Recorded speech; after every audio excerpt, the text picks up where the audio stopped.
एक बार एक बहुत बड़ा बिजनेसमैन एक छोटे से गांव में जाता है। उसका प्लान होता है कि उस गांव में एक फैक्ट्री लगानी है। वो एक ऐसी जगह तक पहुंच जाता है जहां पर उसके सामने नदी होती है और उसके सामने गांव होता है। अब उसके पास में दो ऑप्शंस होते हैं। एक कि वो सड़क के रास्ते से घूम करके उस गांव तक पहुंचे, जिसमें करीब करीब 8 घंटे लगेंगे, क्योंकि डायरेक्ट कोई रास्ता नहीं है वहां तक पहुंचने का। दूसरा कि सिर्फ 20 मिनट में एक नाव में बैठ करके उस नदी को पार करके उस गांव तक पहुंच जाए। तो अपना टाइम बचाने के लिए उसने उस नाव में बैठने का डिसीजन लिया।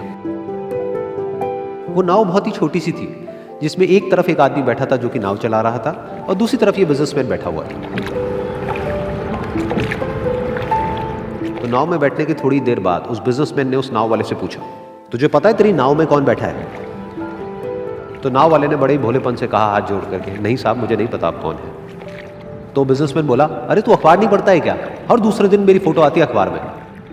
तो नाव वाला बोला, अरे साहब मुझे कहाँ पढ़ना लिखना आता है, मैं बहुत छोटा सा था जब मेरे पिताजी गुजर गए थे, तो अपने परिवार का ध्यान रखने के लिए मैं बचपन से ही काम में लग गया और तभी मेरा स्कूल छूट गया। ये सुन करके उस बिजनेसमैन ने उसका मजाक उड़ाते हुए उसको कहा, तुझे पढ़ना लिखना तक नहीं आता है, ऐसी जिंदगी का क्या फायदा? ये सुन करके उस नाव वाले को बुरा तो लगा, लेकिन उसने कुछ नहीं कहा। थोड़ी देर बाद वो बिजनेसमैन उस नाव वाले से बोला, अभी कुछ ही दिन बाद ये जो सामने तू जमीन देख रहा है, यहाँ पर मेरी एक बहुत बड़ी फैक्ट्री होगी, जहाँ पर हमारे ब्रांड की मिनरल वाटर की बॉटल्स बनेगी। उस नाव वाले को बात समझ नहीं आई। उसने कहा, क्या बनेगा साहब?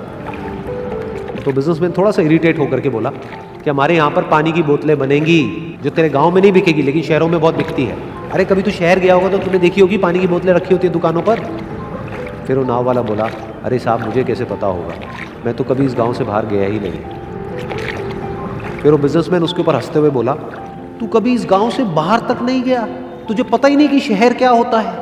अरे ऐसी जिंदगी का क्या फायदा? उसकी ये बात सुन करके उस नाव वाले को सच में लगने लगा कि मेरी जिंदगी शायद किसी काम की नहीं है। अपनी इस सोच की वजह से उसका नाव से ध्यान हटा और तभी नाव की टक्कर हो गई एक बड़े से पत्थर से, जिसकी वजह से नाव में पानी भरने लगा और नाव डूबने लगी। उस जगह पर पानी बहुत ही गहरा था और किनारा दूर था।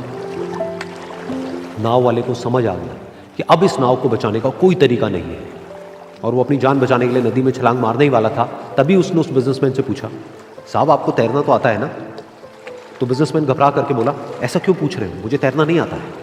उसकी ये बात सुन करके नाव वाले को हंसी आ गई और वो बोला, अरे साहब आपको तैरना तक नहीं आता, ऐसी जिंदगी का क्या फायदा?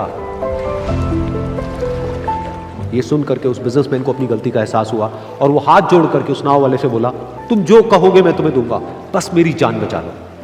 तो उस नाव वाले ने बोला, अरे साहब आप घबराओ नहीं, मुझे सिर्फ तैरना नहीं आता है, मुझे डूबते हुए लोगों को बचाना भी आता है। आप मुझे कस के पकड़ लो, मैं आपको कुछ नहीं होने दूंगा। और फिर उस नाव वाले ने ना सिर्फ अपनी बल्कि उस बिजनेसमैन की भी जान बचाई। तो इस कहानी से हम एक बहुत बड़ी सीख ले सकते हैं कि हमें जिंदगी में कभी भी किसी का भी मजाक नहीं उड़ाना चाहिए या उसको अपने से कम नहीं समझना चाहिए, क्योंकि हमें नहीं पता कि हमें कब, कहां, कैसे, किसकी जरूरत पड़ जाए।